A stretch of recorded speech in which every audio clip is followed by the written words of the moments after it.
Let's get into it. Landry Bobo, coach that many people know on the blog. So it's good to get the face and audio to kind of your coaching philosophy here. I've got a bunch of different questions that I've been running through with some different people.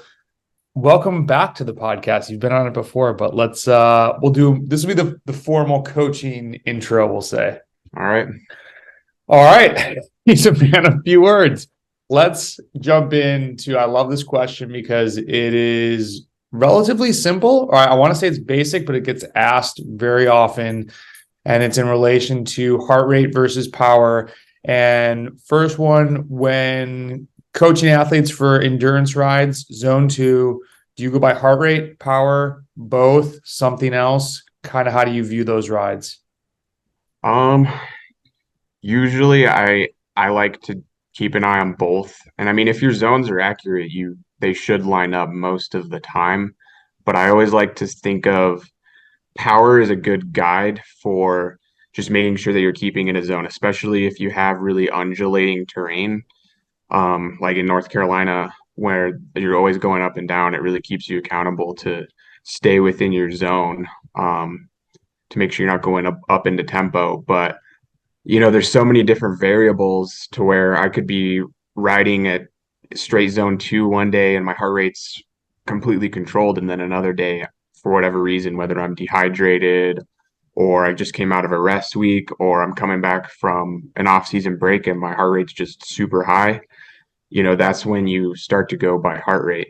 And I think heart rate kind of gets the final say because that's showing what's going on in your actual body. So I think it's too easy. It's easy to get focused on what the power is saying, Mm. but there's so many different variables going on within your body that's why it's really important to keep an eye on heart rate. And whenever there's an athlete that doesn't wear a heart rate monitor, I think they're missing out on a lot of the training because that's also a great way you can track progress. But I think How would they track progress with heart rate? typically you would just see like a lot lower heart rate for the same power. So Mhm. with one guy, a cyclocross guy I've been coaching, we've really been working on his base fitness because he's looking at getting into some gravel. And starting out, he was doing 200 watts at 140 beats per minute, and now he's down to like 127. And that's just a really good indicator of increased aerobic base, increased fat burning, increased aerobic threshold, greater efficiency, all the things that we're after with zone two training. Versus if you don't wear a heart monitor, we don't have any of that data. So I can't know if it's actually working. And also, you can't know whether or not you're riding too hard because it's really a good way to make sure your zones are accurate. And a lot of times, especially when somebody's coming back from a break or they've been sick or whatever, I'll tell them, like, do this ride by heart rate. Don't Your power is going to be way lower than it was before the off season. So do this ride by heart rate. And I know that's what I do coming back from the off season is, my power might be 30 or 40 watts lower than what it was in July. And so you kind of have to gauge by heart rate really. So I think power is good to make sure that you're keeping it steady, which is a big thing. And you're not surging too much, not getting that variability index too high. But I think heart rate is kind of the judge of where you should be within that power range. And then you brought up a really good point of for undulating and very undulating terrain. Let's say like climbing mountains. If people don't know North Carolina rides, you could climb 2,000 feet in an hour. So it's just when he says up and down, it is up and down.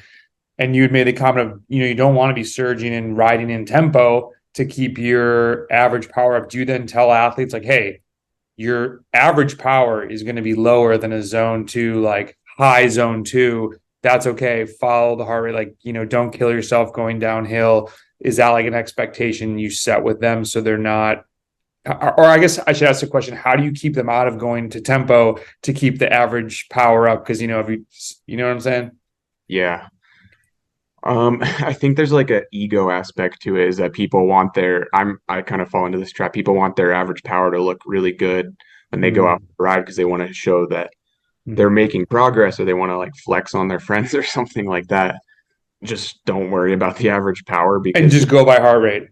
yeah, I mean, Yeah. well, so I like to think of it as heart rate is kind of the independent variable. That's the thing that you're trying to keep within zone. And the power is going to be whatever it's going to be, but just keep it steady. Hmm. Like it should be somewhere within your zone two. It's just going to vary depending on the day or the terrain or the weather. Cool. Like if it's really hot. Right. Um, so Yeah. Well, social media has changed that. It's very interesting because even I've caught myself doing it, being like, "Ooh, that power sucks today." I've ever put on Strava like low zone two, just so people know it's like it's not my normal zone two, guys. No, it's yeah, Strava, Instagram, it's changed some things. Okay, heart rate versus power for VO2 max training or RPE or something else or a combination of all.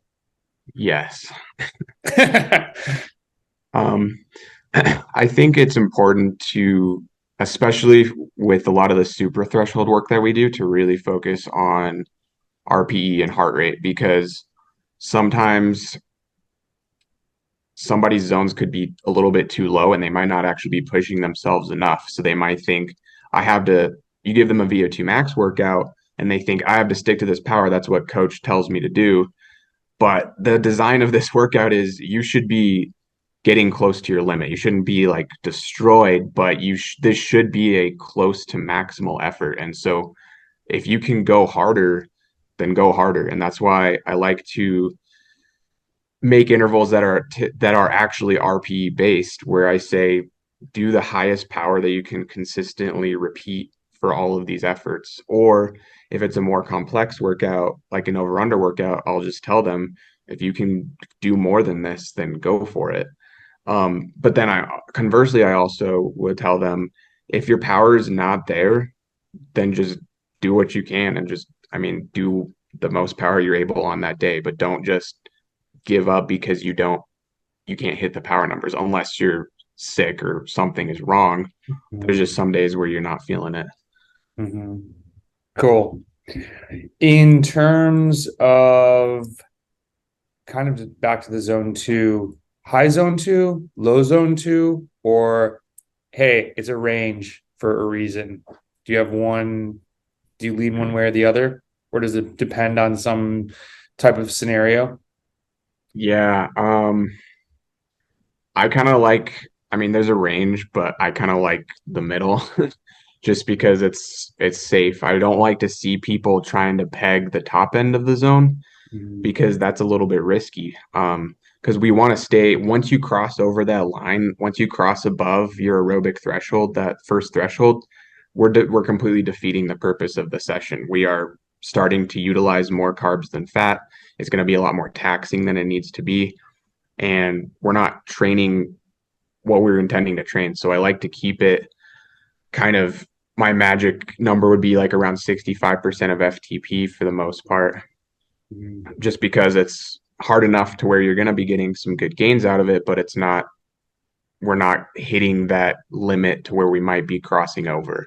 Mhm. But then, of course, you also have to look at the terrain as well. So in North Carolina, there's certain climbs where I'm gonna have to be up towards like 75% of FTP when I'm hitting 10% grades.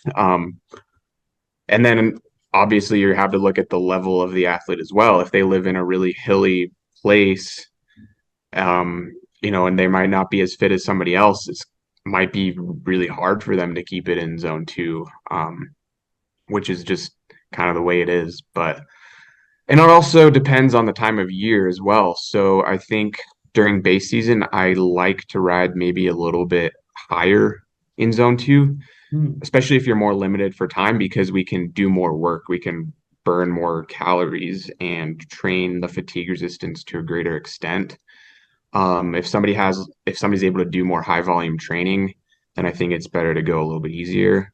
But as you approach the season and the build phase, I like polarizing it more. So we want to make sure that you're really fresh heading into those high intensity sessions. So the goal isn't really to do a ton of work or a ton of calories. The goal is to really get the most out of the high intensity. So at that point, I like to back down the endurance to more lower end of zone two so that you're more fresh to hit those high intensity sessions. And I mean, you're still going to get tons of benefit from that.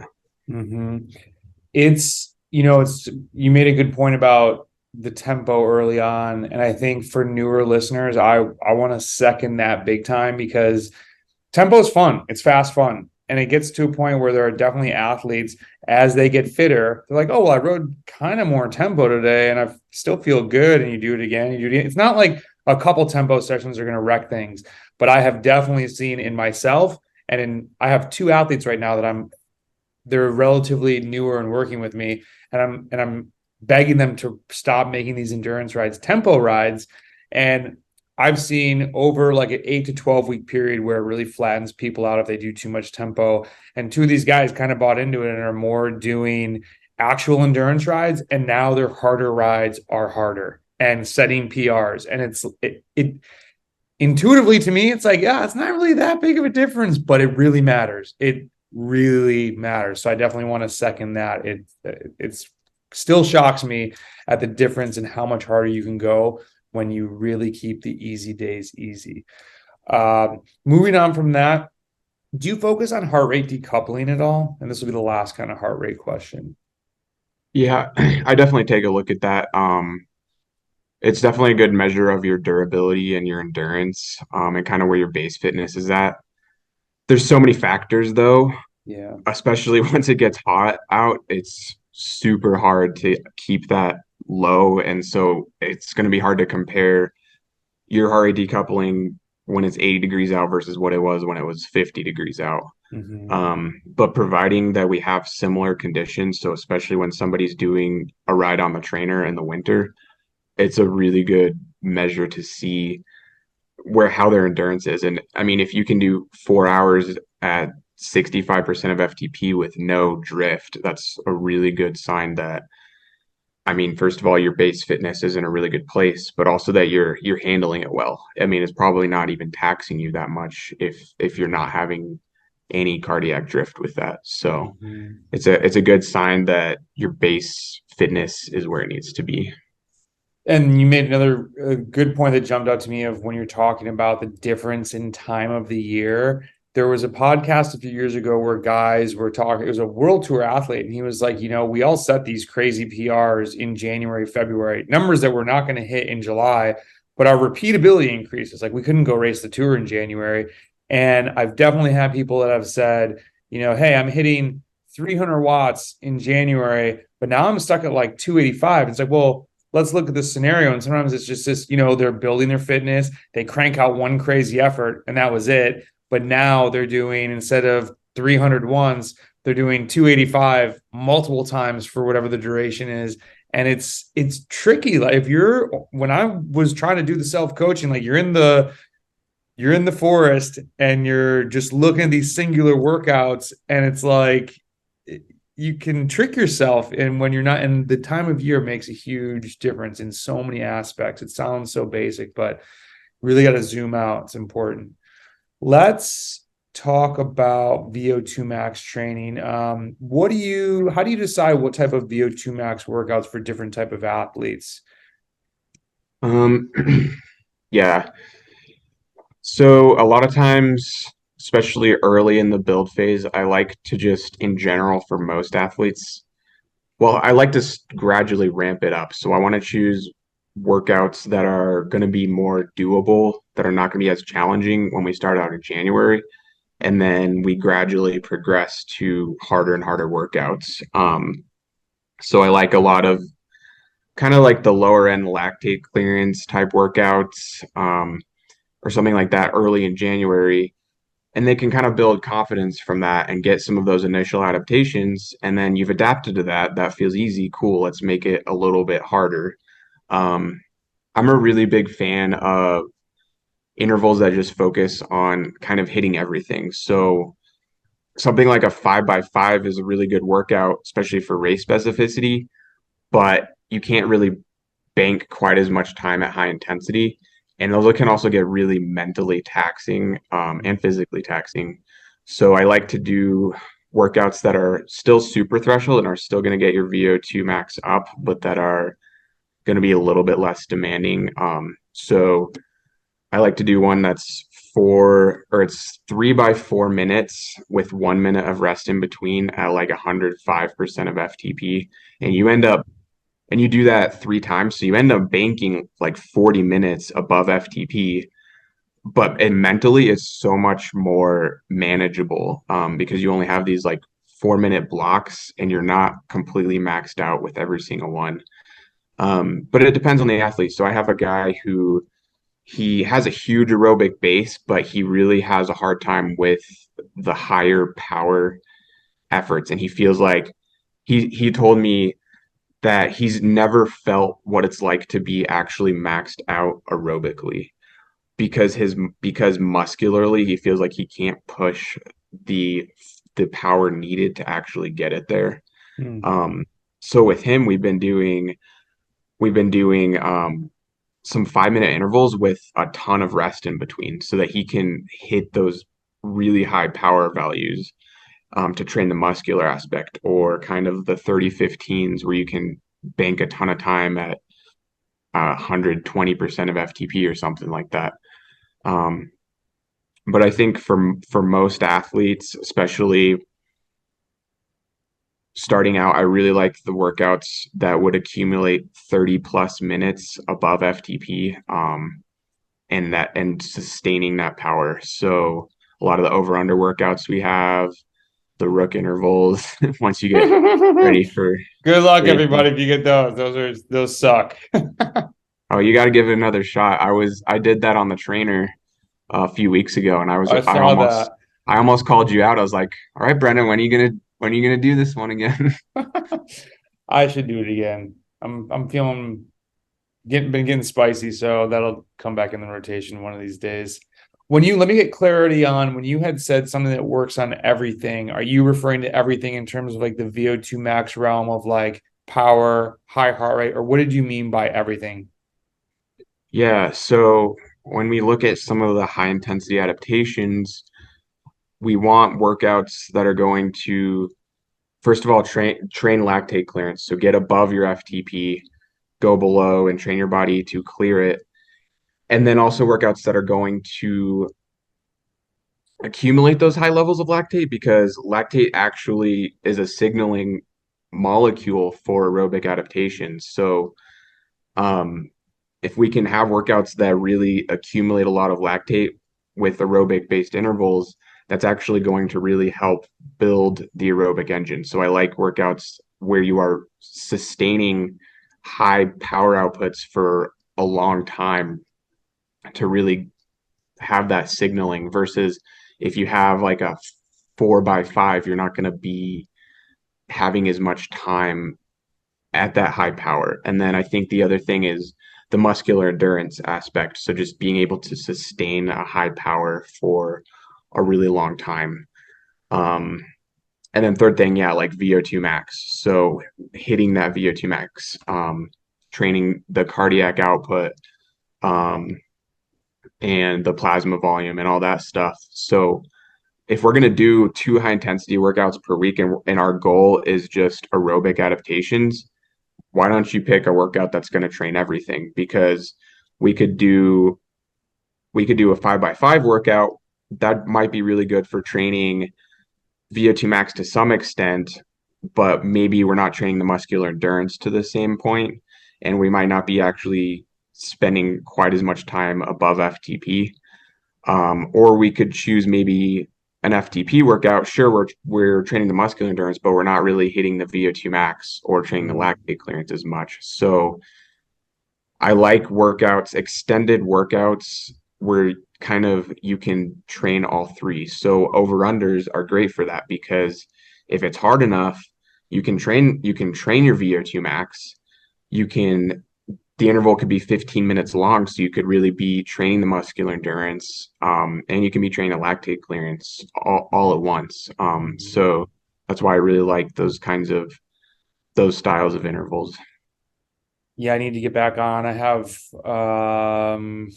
I kind of died on my third one a couple days ago, yesterday. These days are all blending together. And yeah, it's a really good session. It's always surprising how high the heart rate can get. And it's also fun. It's motivating to be ripping down the road. Um, and I do still like 5x5s a lot. Just the constant power. There's to me also it's mental. It's like you get through the Totally. first one, it's like, gosh, I have to do four more of these. But then when race day comes, I'm not as worried or intimidated by stronger people there that I'm like, oh, this is going to be insanely hard today. Okay, well, I know I've done really hard workouts.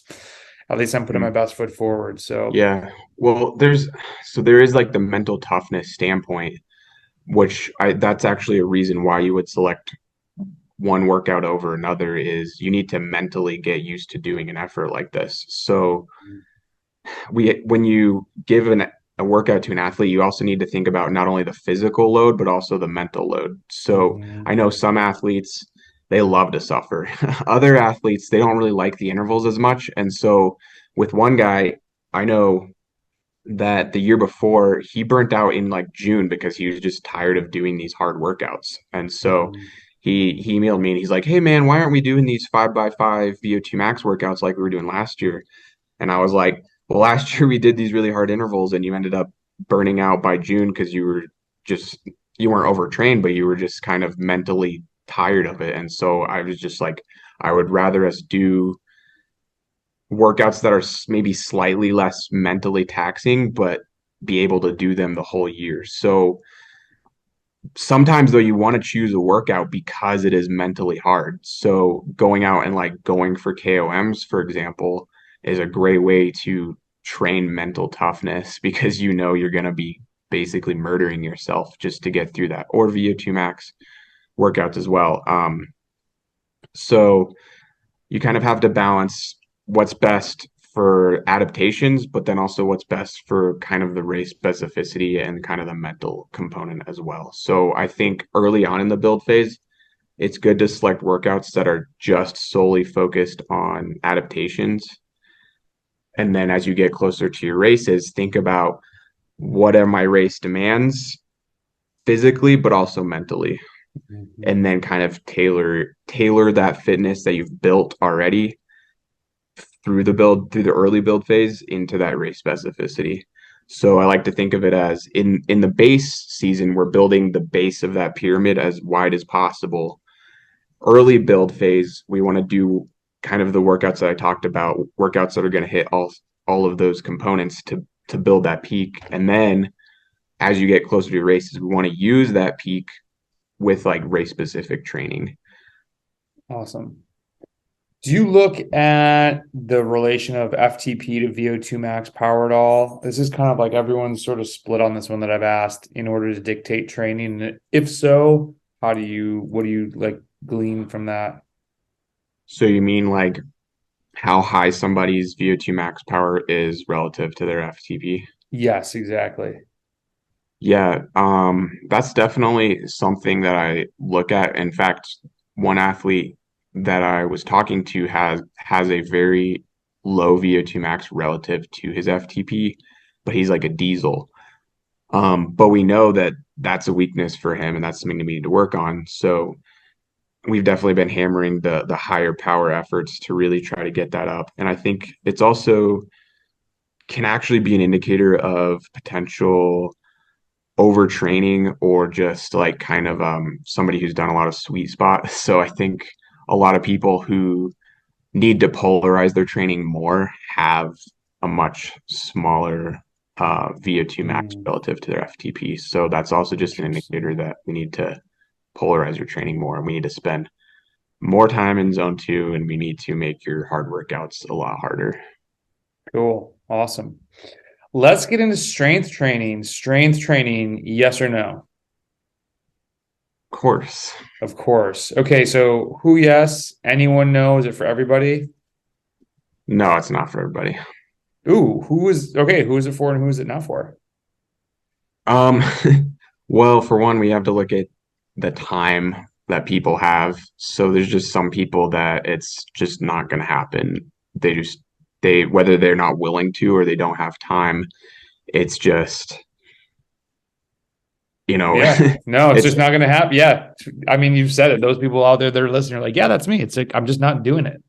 yeah, I mean, it's just the way it is. Not everybody can do it, but I also think there are some people, especially when we have athletes that come to cycling later on in life and they might have a strength background or came from another sport, that it's just not really a weakness, but they are so in need of aerobic training Mhm. that we really need to focus more on that, especially if they're time crunched. It's like we could do some gym work, but I just don't think that it's worth the juice is worth the squeeze for somebody who already has a gym background. So if you have the guy who's been riding since he was 15 and never been in the gym, that's going to be worth it to us, even if we have to reduce the volume a little bit.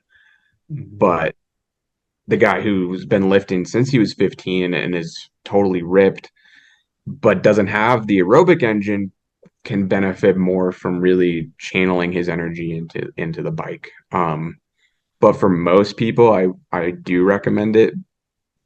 I mean, if you have unlimited time, then I would say everybody should do it, but most people don't. So Yeah. What is the difference sort of between base versus race? And if you want to get super specific, you'd throw like build phases in there. But are they lifting the same amount all the time? Or are they doing heavy versus light? Where take that one wherever you want, but that's always a huge question. How does it change as you're going from larger base miles into race season? Um, yeah. with strength training, Yes, sir. yeah.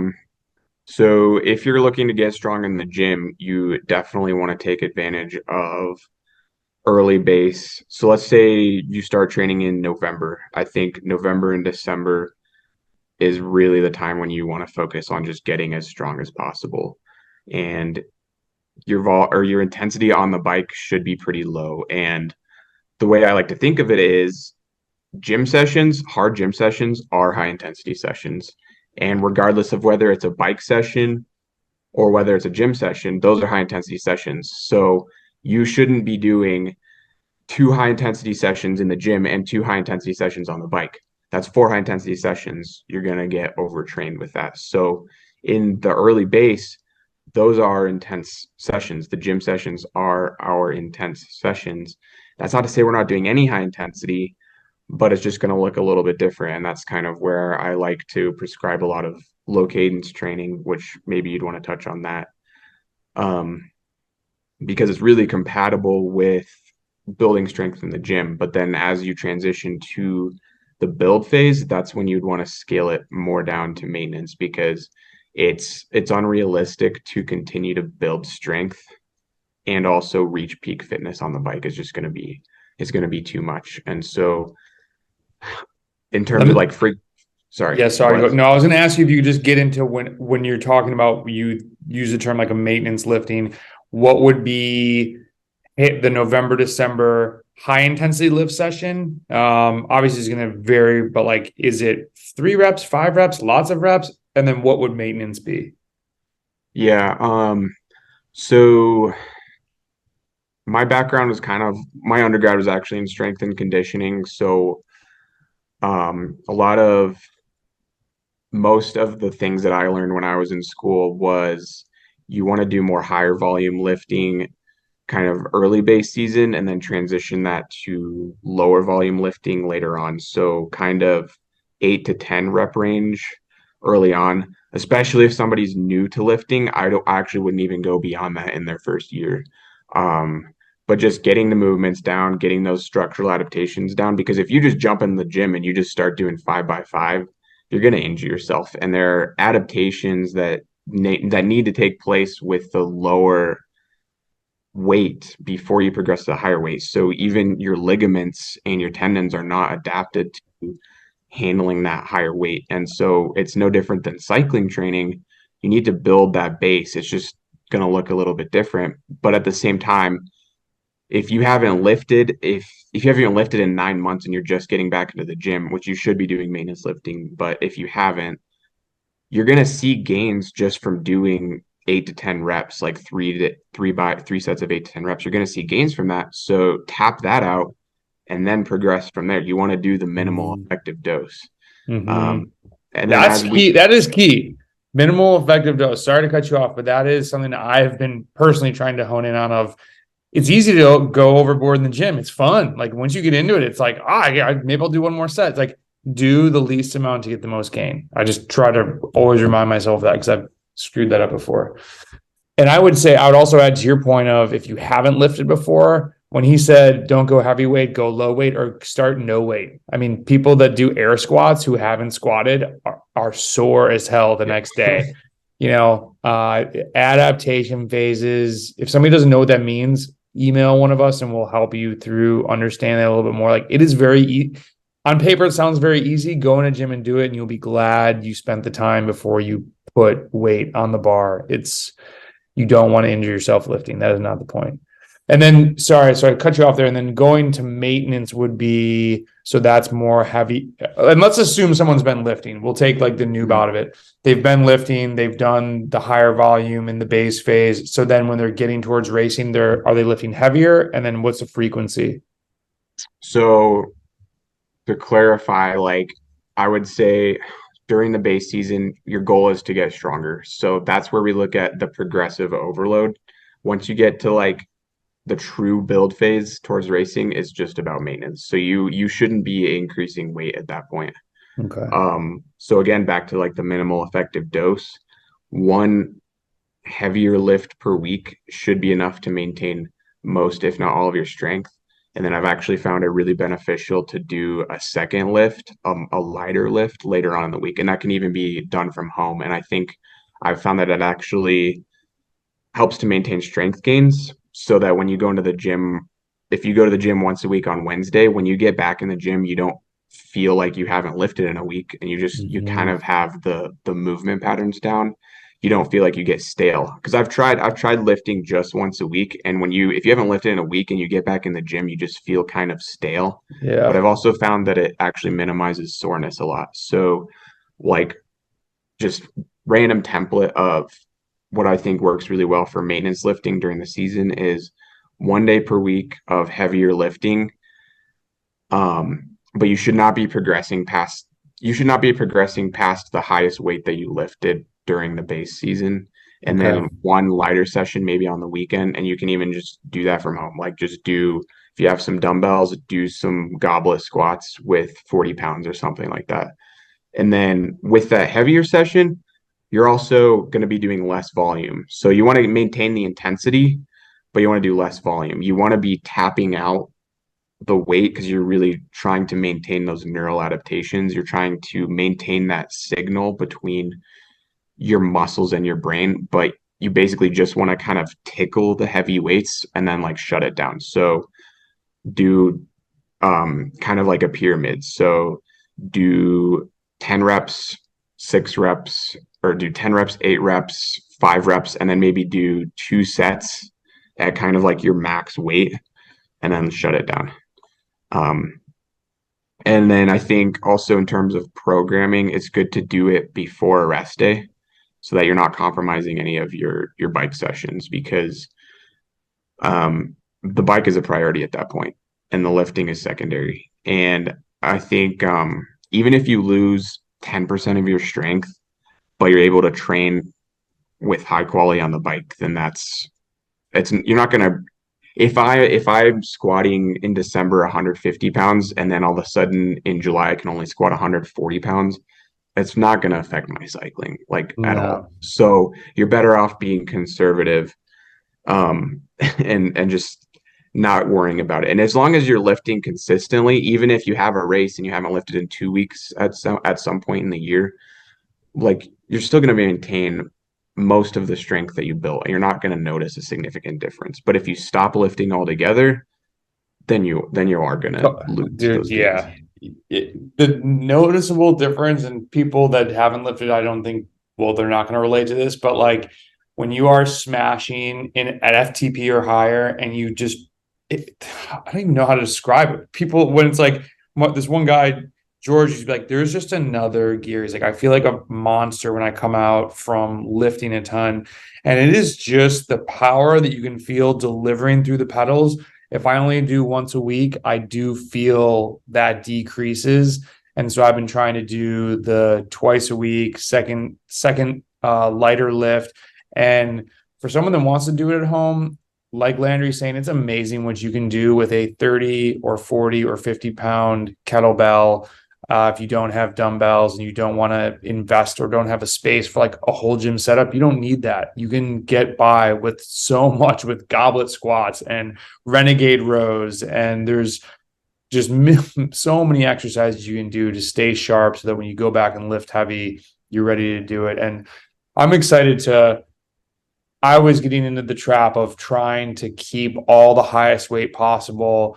And it's just not realistic when I'm trying to do really hard interval sessions or hard 4 hour rides or whatever. So it's let the numbers come down. And I really think, if you're at body weight and squatting, there's benefit from that as the highest when you're in a maintenance phase. Like, you know, I think that multiplier is going to come down over time. And as you said before, the minimal dose for the most effect on your cycling. We're not weightlifters.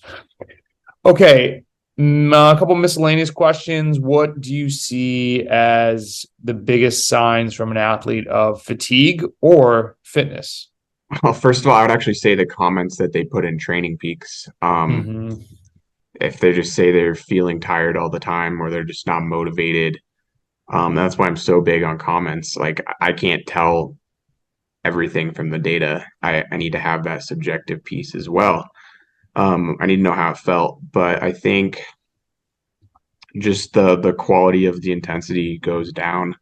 Um, Acutely, I think if somebody can't reach peak heart rate values, then that's often a sign of like under fueling. Or if somebody tells me, like, man, I just feel like I couldn't get on top of the pedals today. I feel like I couldn't just push the power. I didn't feel like I was tapped out cardio wise. I mean, that is like a surefire sign that you were just not carved up going into it.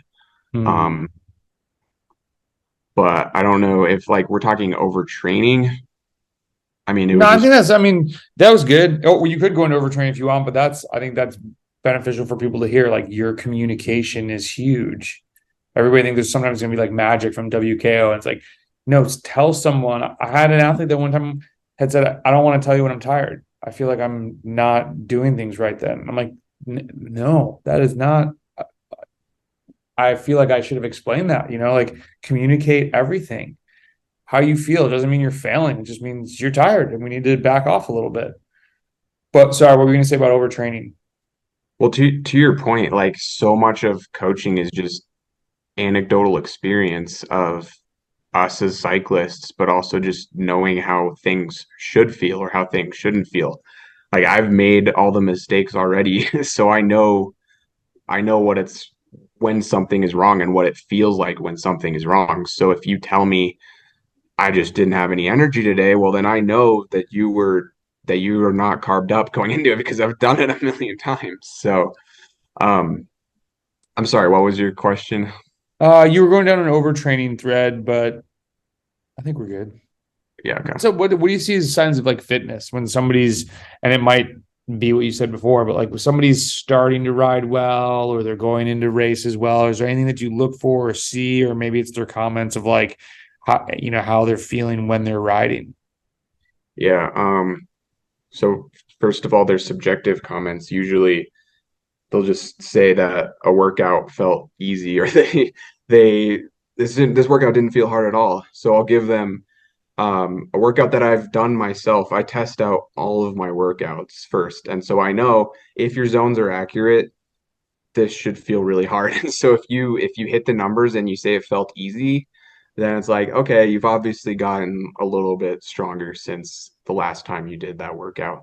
Or even just looking at their numbers, if I know that you probably shouldn't be able to do more than 110% of FTP on this workout, but you do 100, almost 120, then I know that you've definitely seen some fitness increases. Yeah. It's a good sign that your FTP has gone up and let's go race. What are some favorite sessions that you like to prescribe? I really like the kind of like the over under one that's got like a 4 minute, it's like a 4 minute hard start. I kind of got it from you, but I made it a little bit harder than the one you had.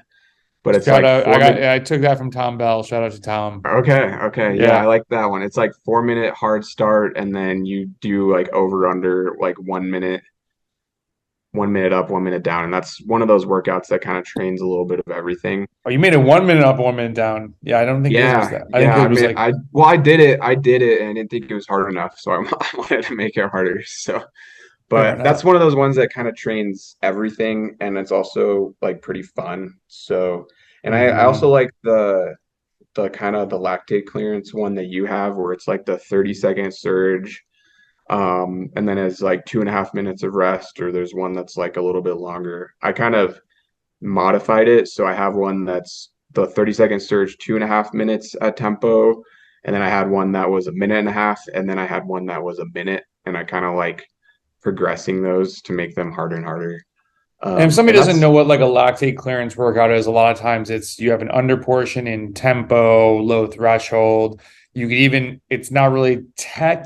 I mean, by definition, by studies, it wouldn't be lactate clearance, but like threshold burst where you're riding at threshold and then burst from there. I think those are great race prep. And especially if you're going to be racing faster people, if you're a cat 3, you're going to be racing cat 1 and 2s. Those are really good to do. So the whole point is create lactate, clear lactate. So yeah, it's not as complicated as it might sound if you're just listening to this in audio podcast.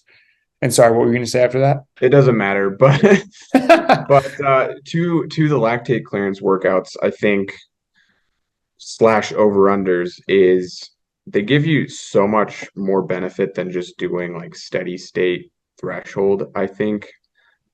Because you can have a normalized, I actually did this today, but you can do a lactate clearance session, and your normalized power is where it would be with an FTP session, but you're getting more out of it because you're training the lactate clearance to a greater extent. You're accumulating that lactate in the blood, and then you're training your body to clear it. And it's such an important thing to train because you talk about, I know you talk about this all the time, but like how your lactate threshold is related to how much lactate you produce and then how much lactate you can clear. So if I start to produce this much lactate and I can only clear this much, that's when I hit the wall. That's when I start to fatigue. And so we are training, we are reducing our lactate production by building the aerobic engine. So if we can make more mitochondria, we are going to be able to consume more oxygen. We will not produce as much lactate. So with the base miles, we are working this side of the equation, and with the lactate clearance, we're working this side of the equation. Mhm. So we are reducing our reliance, we are reducing our production of lactate with consistent riding and base miles, and then we are training the lactate clearance with the lactate clearance. It is Um, really interesting when the normalized power is like right up at someone's FTP, maybe a little bit below it on some over-unders. And I think I just it's interesting to me, especially for anyone that's doing road races, gravel, crit, the applicability to how much more comfortable I am riding above threshold since really focusing on these since maybe 2020 is when I would put out, and this isn't a flex, these are just, I'm a big person. So if my FTP is a little bit above 400, so if I used to do 460, 470, I'd be like, hey, be aware, like you're burning it right now.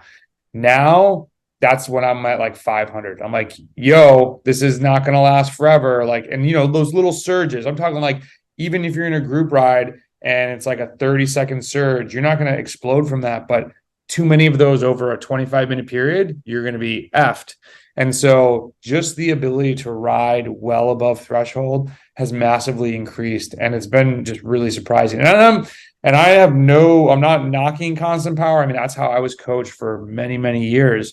You can get stronger that way. I just, as Landry's saying, you can get even stronger by doing other workouts. And if somebody, I don't know, there's pluses and minuses to everything, but I really would encourage people to put those in their training repertoire. Yeah. It's I just mean, I'm kind of in the same boat. When I was first being coached by when I first started riding, when I was coached like 10 years ago, that's all we did was so many FTP that he intervals. And stayed.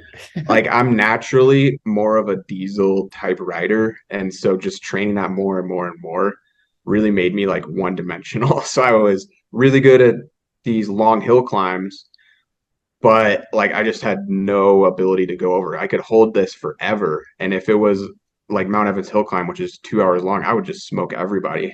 But when Hmm. we got to a road race, I was much more disadvantaged. Um, and I think kind of the lactate clearance workouts are a newer thing with the advent of power meters. So the way people used to train, you didn't have power meters, and so I think we can really make more targeted workouts to train these systems that we didn't have before. And just anecdotally, I when I stock pros on Strava, I do not see them going out and doing 3 by 20 minute FTP intervals. So much of their work is above threshold. Um, Hmm.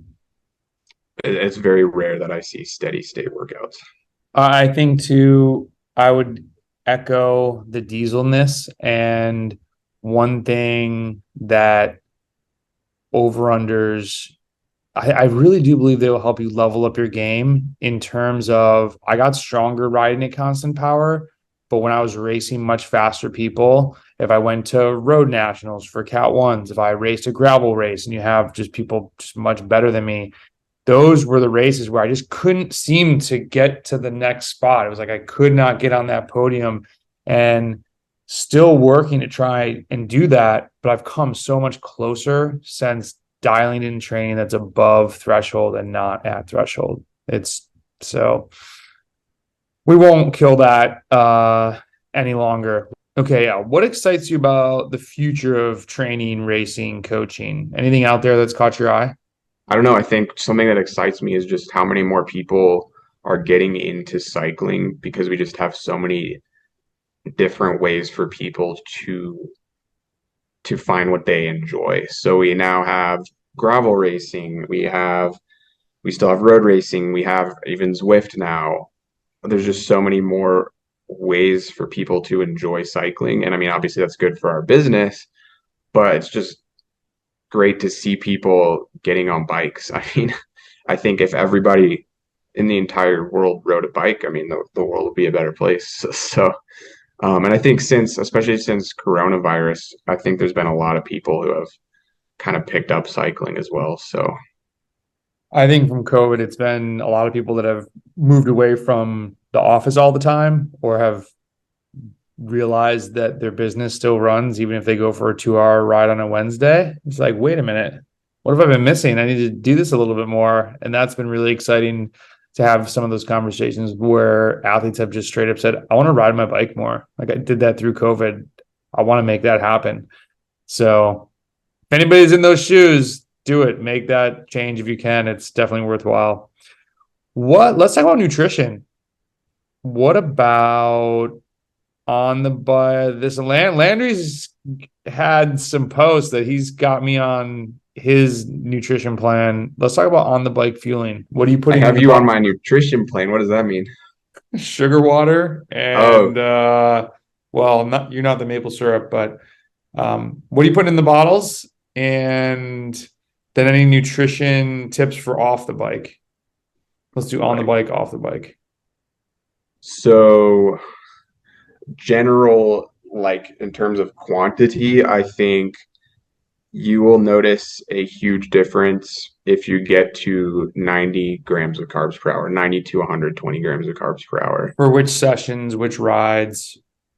Yeah, so I think anything if it's just an hour, if it's like your weekday ride, say you ride for an hour on weekdays, you don't really need much of anything, honestly. But anything, especially like if it's an hour and a half and you've got like some hard intervals, I would even recommend like 90 grams of carbs per hour on that, just because you're going to be burning through a lot of glycogen on that ride. And if you replace that glycogen on the ride, you're going to recover so much better. But especially with longer rides, the longer and the more intense a ride, the more carbs you need. So I know the 90 to 120 grams is a good range. If it's really, really long, I would go higher on the 120. If it's really, really intense, I would go higher on the 120. So, for example, if I do a 4 hour endurance, I might do 90. If I do 4 hours with a ton of intervals, I would do like 120. Um, and then if it's, I mean, I've done long and intense. I've gone even higher than 120. Just Yeah, if because like anybody thinks he's crazy, when I have a long and intense ride, I'm gonna do like 150. yeah, And like and like listen to your body. Like there have been times where like I'm just like super I get hungry on the bike and it's like I feel like I need to take on some calories. And typically if it's a really intense session, like I feel like I need to have more than that. So and then the let me, I research, want to chime in on that because to the robotic athletes out there that want it to be, well, I'm 94.3 grams per hour, but then people they'll put in the comments, I was eating my carbs, I have my 93.4, that always works. And then, man, we got to the gas station, I bought X, Y, and Z. And it's like, okay, so wasn't that your body telling you that you could probably take on a little bit more? Maybe you should challenge and be open to your 93.4, and maybe it is 107.2. And so, like, listen to what your body is telling you. It is so important. Every scientific thing about cycling has not been proven yet. So listen to your body. And if it's telling you it needs cheeseburgers, okay, it might be wrong there, but like for the most part, your body will tell you a lot of things. oh yeah. Sorry, continue. Um Quantity. What do you put in? What do you recommend in the bottles? Sugar water. Sugar water. Why? Um, well, for one, it's super easy. Like when I first started fueling my rides better, which we could talk about that, about the difference between when I underfueled versus fueling, because I actually like to explain that to people because people don't realize just how much of a difference it makes for your training and your recovery. But sorry, to back to your question, sugar water makes it so much easier to get in the amount of carbs that you need. So when I first started trying to hit that 90 grams per hour, is basically impossible through solid food. Like super hard. But with sugar water, it's so easy. I mean, I can hit like 120 grams per hour, like no problem. And also, it's super cheap. So for someone like me who rides a lot, I'm not gonna drop $500 a month on beta fuel or something like that when I can just get the same thing from sugar water. But someone's going to say, but I heard that you need to have two different carb sources. So how does this work with sugar water? Yeah, so sugar water is sucrose, which is literally fructose and glucose. So Mhm. it's exactly what your body, it's the exact ratio. So if you look at the back of Scratch Super Fuel or something, it's maltodextrin and then like fructose, which is the Fructose, yeah. exact same thing. And sugar water is like nature's gift to humanity. It is like it is our body has was meant to like run on that when we're exercising, and it's all natural. It comes from nature, and it's just sugar. It's So, pure energy. so I will say, I thought Landry was crazy when you started talking about this. And so I tried it because I am trying to always get the best deal for similar to lifting, get the most out of spending the least amount of money because I just ride so much. I can't be buying tubs for $39, whatever. And it is incredible. Oh, the next question though that it comes is what about electrolytes? Yeah. So I have just done straight salt, Mhm. which has been working. Apparently, you need like potassium. I'm not an expert on this. Apparently, you also need like potassium or something. But I don't. I know that sodium is the most important, and that's what I've been doing for over a year now. And I mean, I haven't had any issues. So it has been shown in other studies that you actually don't need that. And so I was under that in not impersonation. I was under that, whatever. I thought that was true. And when I did the podcast with Ted King, he was like, I don't, I've never been on a ride and been missing my potassium chloride or whatever it might be. So I started looking into it a little bit more. And there is a study that shows that sodium is the king of the electrolytes. And even flow formulas, they put out different references for this that prove that it's not even necessary. And they only put sodium in. And so That's what I thought, because I actually got a question from one of my athletes. He was like, should I be putting potassium in my bottles? And to my knowledge, like just from my biology 1000 class, sodium allows your cells to stay hydrated. So the water will follow the sodium into the cell. And I think it pushes potassium out of the cell. So like it's the sodium potassium pump thing. So I don't think you even need. no. And So my yeah, last comment salt. on that I learned that I did not realize was that 1 gram of salt is not 1 gram of sodium. 1 gram of salt is 400 milligrams of sodium. So if you're trying to hit 400 milligrams, you need more salt. I did not realize that was how, I didn't know that was the equation. So I was under Do you sodiumizing my drinks for a little while. do you measure your sodium? I do. I have a scale here that I do for like the 70 gram. I put 70 grams of sugar in my bottle, and then I do here in Florida because it's freaking hot. I put 1.5 grams of salt per bottle, and then I bring some quick fit little hydration caps that have, it's basically, I take three, so it's an hour. So I'll have three, I'll go out with 3 bottles, and then for hour 4 and 5, I'll take 3 caps each time, which is 600 milligrams of sodium. But yeah, the scale has been helpful. I might not be doing enough sodium. I've never weighed it. I just like put salt in my bottles. So. Dude, yeah. Try well, those little measuring teaspoons aren't always accurate, but I would get a cheap scale off Amazon, and I think mine was maybe $30, and I've used it a ton for like coffee and whatever. Yeah, it's worth it. So what do you think of like these low fiber diets or fasted or carb restricted training? And either of those things that you're into? Um, I would say that I'm not into carb restricted training. Just for 99% of athletes, I don't think it really makes any sense. If you're Most athletes can see way more gains from being carved up than they can from doing like carb restricted training. Mm, Because I think it's just the tendency to underfuel our training because we're burning so many calories that A, people don't realize how much they actually need, or B, which I think is the most common, or B, there's still this old school mindset of like trying to limit your carb intake. If you're trying to win the Tour de France and you're trying to get that last 1%, then I'm sure that there's some benefit to it. But most people that need to work on their nutrition will see the most gains from eating more carbs rather than restricting them. And there's a million ways to mess up doing like low carb training, mhm. um, that it's like not even worth it. And also, it sounds horrible to me because I like my carbs. So Fair enough.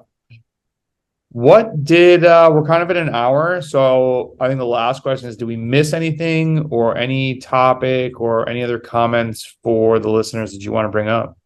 go check out our blogs.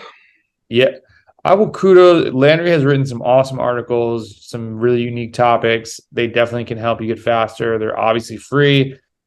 Hit us up with questions. Landry, thank you for doing this, and we will talk to you on the next podcast.